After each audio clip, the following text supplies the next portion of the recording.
Good morning, everybody. Thank you, Tony, for the kind words. I could not be more excited to be here with all of you today. Anniversary is always a great time to reflect on where you are, where you're going, how you got to where you are. So I'm happy with the coincidence of this day with our 10-year IPO anniversary. And looking at those pictures, it feels like yesterday, but obviously it was a long time ago. It's always very humbling for me to sit in front of all of you and see all of my partners and friends as well when we talk about the extraordinary company that we've built together. We have been at this for 25 years. To Tony's point, we have figured a lot out. We've made mistakes. We've learned from them, but we keep pressing forward. And as we sit here today, we have an extraordinary business, and hopefully you'll get a sense for that and for the people throughout the course of the day. Ares today has $430 billion of assets under management. We have 3,000 employees in 40 offices and 20 companies.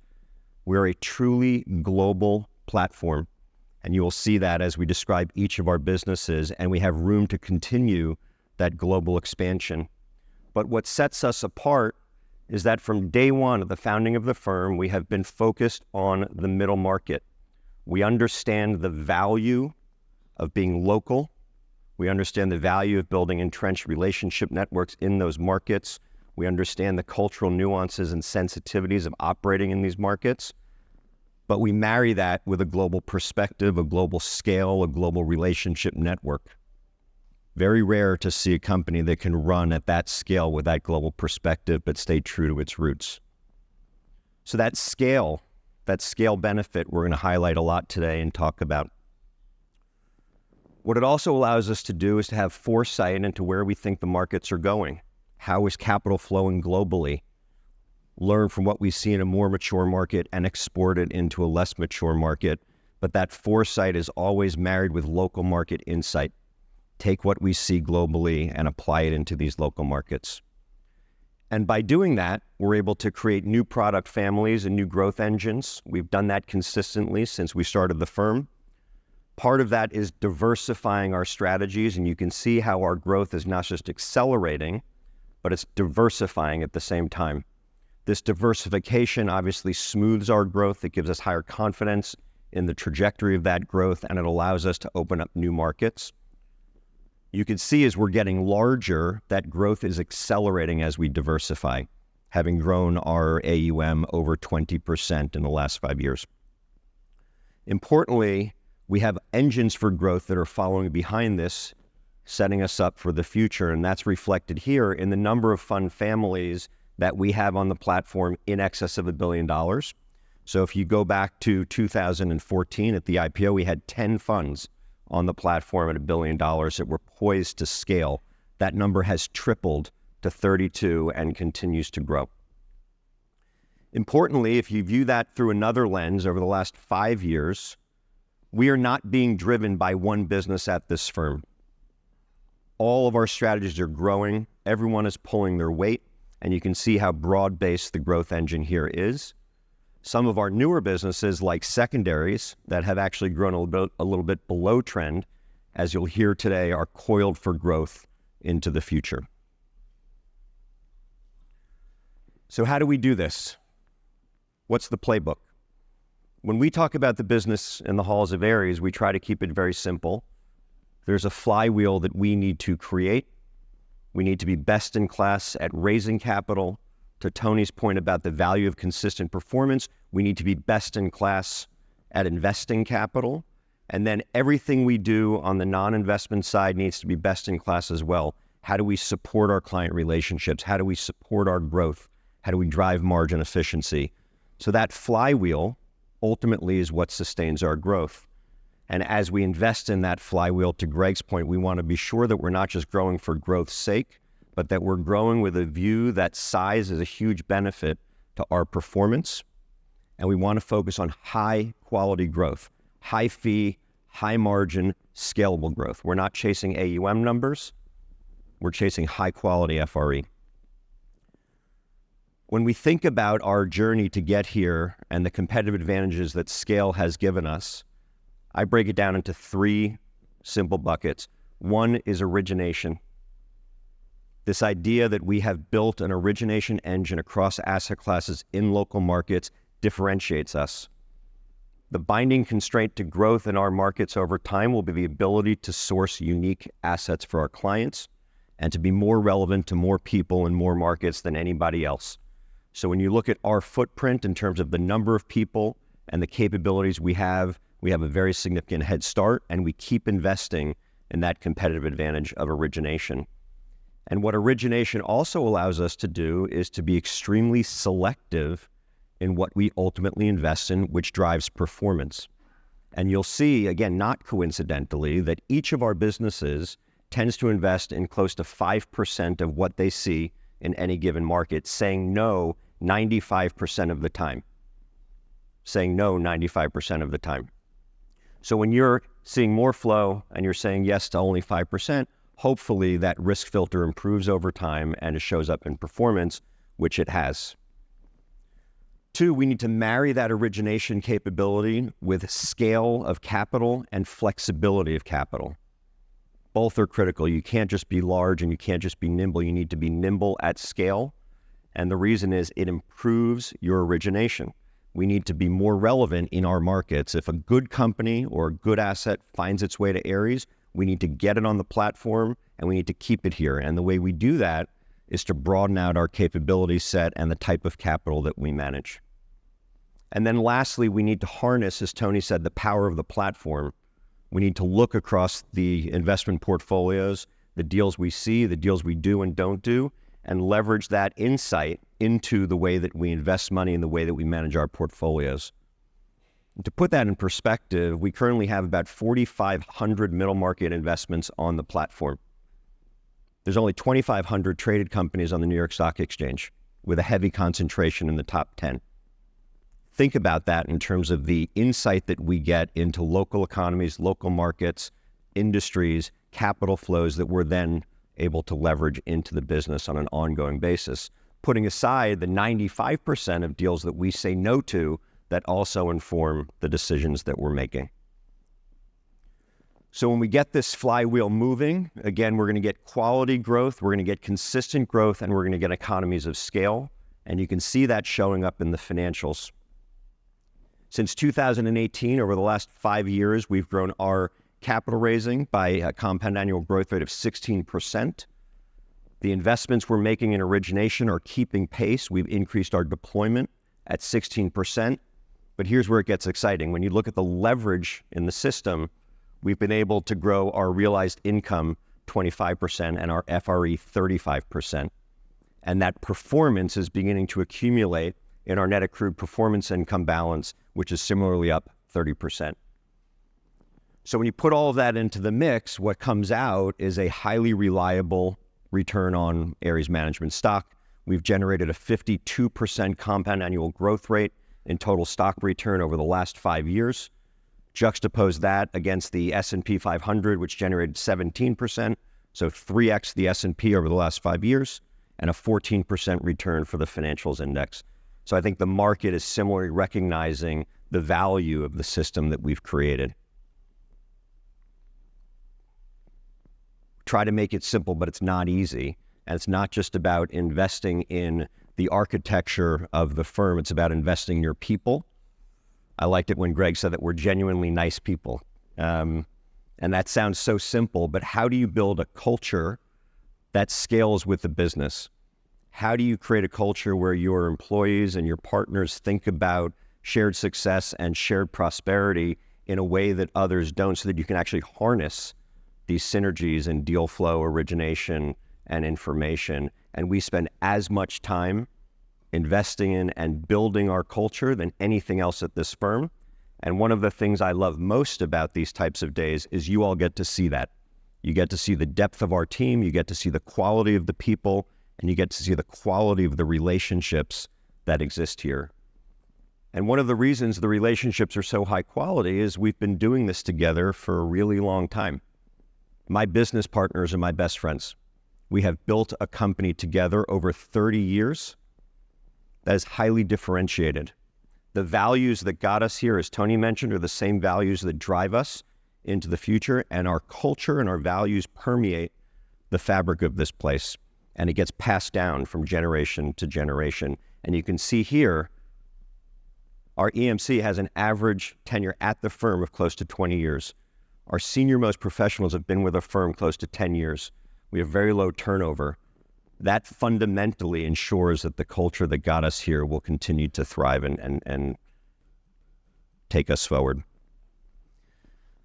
That culture is informed by our values. We approach our business with a deep sense of purpose and a deep sense of service. And the reason for that is when you manage money on behalf of the largest institutional wealth clients, insurance clients across the globe, we are not just in the business of generating return. That's table stakes. We have to generate great return, but we have to know who we're generating that return for and why. And when you talk to anybody at Ares, they understand the profound responsibility that people put in us, the responsibility to support people's retirements, workers, teachers, firemen, policemen, annuity holders. People rely on the returns that we generate, and everybody that works at Ares understands who they serve and why we do what we do. One way to think about this architecture that we've built is to understand that the capability set that we've created has established us as a meaningful solutions provider to our investment clients and our portfolio clients. We've created a feedback loop based on the depth of those relationships that informs how we form capital and how we deploy capital. The key when you're in these local markets is to understand what that market needs, and if we don't have it, build it. And then when we build it, deliver it in the right package to our clients to give them a differentiated investment outcome. And when you do that well over 25 years, you get a broad-based set of product across the risk-return spectrum, across geographies, to meet the needs of more clients around the globe. And so when we hear from our partners, Raj and Ryan, about what we're building on the distribution side, a lot of the growth opportunity is in our ability to provide broader-based solutions to our clients in more geographies at different costs of capital, and to package them and cross-sell them consistently over time. Tony asked a lot of questions. How did we get here? One really never knows, but I can tell you it was with great effort, but great intentionality. We were always guided by our values, but we had a system to think about growth, to understand how these markets were developing. And it always starts with understanding the markets that we play in. Where can we differentiate? Where are those competitive advantages in origination and information most valuable? And importantly, when you look at the markets that we play in, these are large addressable markets with very fragmented competition. And you can go down this list and you could see each and every one of them, meaningful addressable market, meaningful growth. We have a leadership position in each of these markets, and yet we have a less than 1% market share. I like that setup. We have fragmented competition in large growing markets with meaningful competitive advantages to scale. Importantly too, as I showed you our fund families, the growth is broad-based, but when you look at the market backdrop that we're growing into, the growth is similarly broad-based. Each category in the alternative asset space is growing, each geography is growing, but we happen to be over-indexed to the fastest growing markets and the fastest growing geographies. Private credit, secondaries, and North America. That's not to say that we want to ignore the opportunity set that is emerging in other parts of the world and in other parts of the market, because that is the growth of tomorrow. There are a number of meaningful secular trends that are propelling our business forward, that we are acutely aware of and that we are investing behind. And they will show through today as each of the businesses are talking about their own growth path. But just to name a few, there is a significant transformation occurring in the private credit markets as those markets continue to expand against the backdrop of the growth in private markets, the transitioning of the banking system globally. We, as the largest manager in that space, continue to benefit, and we're growing well in excess of the market growth rate opportunity. Global infrastructure. We are going through a digital transformation propelled by the advent of artificial intelligence. The dollars needed just to support that market alone are roughly $5 trillion over the next 15 years. $5 trillion. That capital does not exist in our system today. Given our capability in renewable energy, digital infrastructure, and infrastructure debt, we will be riding that growth wave. And then, as Raj will talk about in a few minutes, the growth in wealth, the democratization of our markets has created huge growth tailwinds as well. But size matters. The big will take share. The big will get bigger. When you look at LP behavior, LPs are consolidating their GP relationships. If you look just at the private credit market over the last 5 years, close to 60% of the capital raised has come to the top 25 managers, with Ares at the top of that list. That's almost twice the market share that we had in the 5 years prior. Our markets are growing and they're consolidating. You could also see that in increased M&A activity. GPs are consolidating smaller LPs that have unique capability but don't have the capacity to benefit from this market growth. You're seeing a similar share trend happening in the wealth channel as well. So knowing that that is happening, knowing that scale matters, knowing that size matters, and knowing that these markets are consolidating, we have continued to invest in building out scaled solutions for the market. This is something that we showed you all at our last Investor Day in the summer of 2021. And you can see the rapid evolution of the product set. I mentioned earlier the growth is diversifying, but it's accelerating. And you can look at businesses like alternative credit. $36 billion in that business. In the summer of 2021, we had that on this chart as an emerging business at Ares. It's now a $40 billion business. Infrastructure debt, emerging. It's now a $10 billion business and rapidly growing. And then when you look at what we're building for the future in places like Asia Pacific private equity, credit secondaries, sports media and entertainment, I have a hunch that when we're together with you in a couple of years, you'll see movement of those new strategies at an accelerated pace as well. I mentioned global expansion. This is important, and this is the value of having these local market entrenched relationships. We need to see where the puck is going. We need people in these markets understanding the behavior of businesses and assets and consumers and regulators in those markets so that we can build the businesses of tomorrow. And if you look at the historical growth of the firm, we used to be a North American-centric business. 2006, we expanded into Europe. Europe is now a fully deployed business for us. We are in all of the local markets with all of our products, and we hope to replicate that as we continue to move the business into the Asia Pacific region. Again, I mentioned that we do this with a significant amount of intention, and I think that we are ahead of the pack on the way that we think about attacking these opportunities. We have a corporate strategy group within the firm. It's comprised of 25 people. They are charged with focusing on the growth strategy of the business, the operational strategy, and how we deliver innovation through technology into our own company and into the portfolio. If there's a business for sale in our market, they've seen it. If there is an industry opportunity for growth, they are building a white paper on it and a strategic roadmap for how we're going to attack it. And when you look at what they are able to accomplish operationally, when we're bringing on new businesses, they're able to get them integrated quickly against the growth plan and deliver results. And to that point, we haven't talked a lot historically about the acquisitions we've made, so I thought maybe we would give you a little bit of context for just how powerful this group is in identifying scalable opportunity and driving value. And again, we have a very simple filter for how we think about acquisition.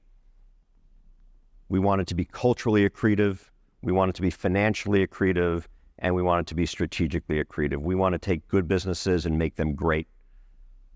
We want to see meaningful revenue synergy, not meaningful expense synergy. But I mentioned culture first Because again, in order to do this well, you need to bring people into the firm that are culturally aligned to us and our values. One great example of this is Black Creek. This is an acquisition that we made in the summer of 2021.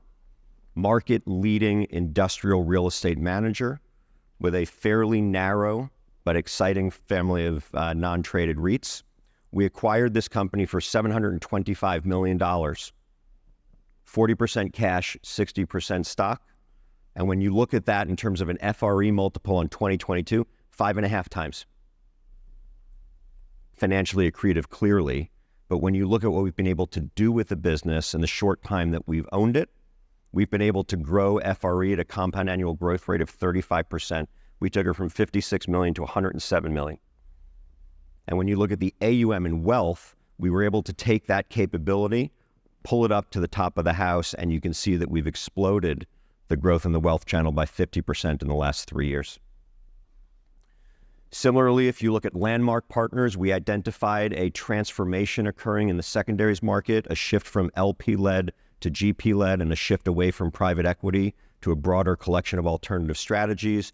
We went out, we acquired Landmark, we paid $1.1 billion for it, 75% cash, 25% stock, 10 times purchase price. We've now revamped the product set. We've added a wealth product. We've grown a credit secondaries business. We've invested in the team. We've globalized. And you can see the AUM up 30% since acquisition and accelerating. And you can see the FRE contribution up 30% since acquisition as well. When we're making these acquisitions, because of the scale of our platform and our ability to invest in growth engines, we also are able to take what we would call underutilized assets in a number of these situations and pull them up to the top of the platform to then redeploy them into other parts of the business. So in the case of each of the two examples I gave you, Landmark had a quantitative research group of 25 data scientists that were basically supporting the underwriting of secondaries portfolios. We pulled them up into our corporate strategy group. They are now delivering that type of analytics both to other parts of the firm and to our LPs as a way to help them think about portfolio construction and risk in a way that they otherwise wouldn't. And in the case of Black Creek, as Raj will demonstrate, we were able to take a very well-developed wealth distribution capability, grow it, globalize it, and build more product for it in order to take advantage of that as well. And then we can't have an investor day in 2024 without talking about AI. So I asked ChatGPT to put together a slide about the opportunity for AI in the private markets, and this is what they came up with.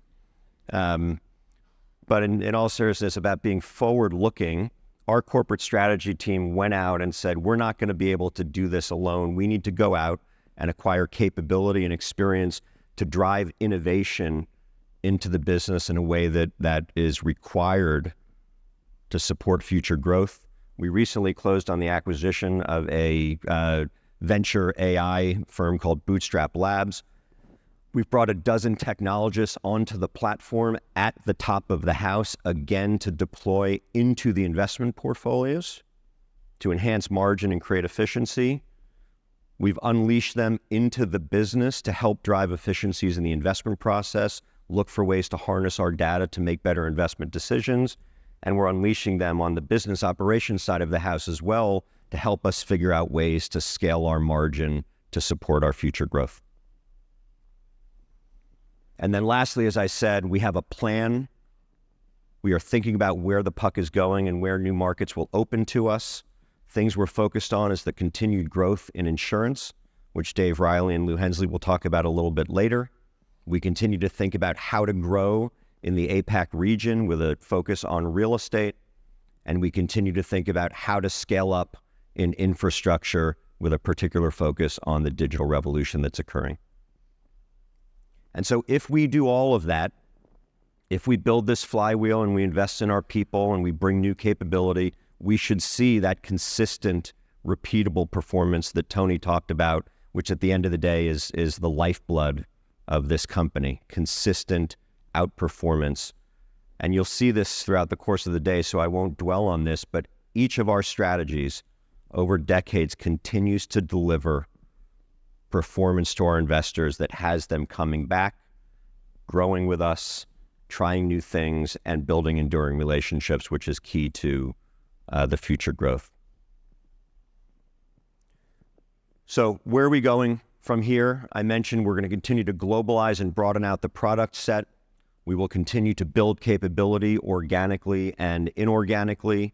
We will continue to invest in distribution so that we can get the front end of the funnel in terms of the capital formation, continuing to support the growth of the business. We will continue to build unique capability in local markets with a global perspective, and we're going to continue to drive synergy across the platform and the portfolio using technology. I started my comments just talking about the opportunity to reflect on where we've been. Anniversaries are great for that. Investor days are as well.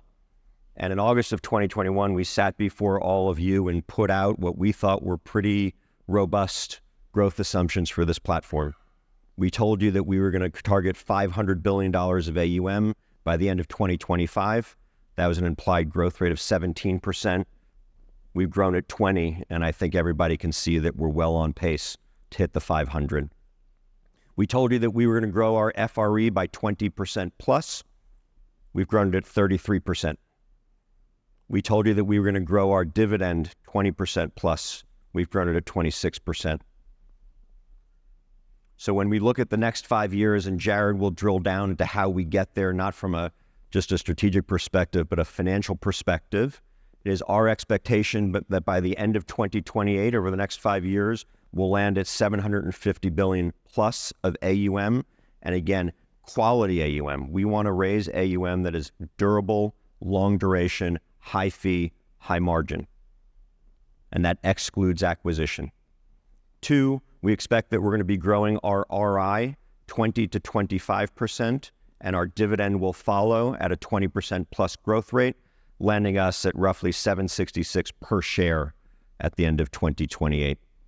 So as Tony mentioned, for all of the great things that have happened here over the last 10 years, as we reflect back and learn from that success and apply it to the future, the growth trend that is in place here is still here, and we expect will be for the foreseeable future, given the quality of the business that we've built together and the quality of the market opportunity that lies ahead. So looking forward to a great day. Thank you for your continued support.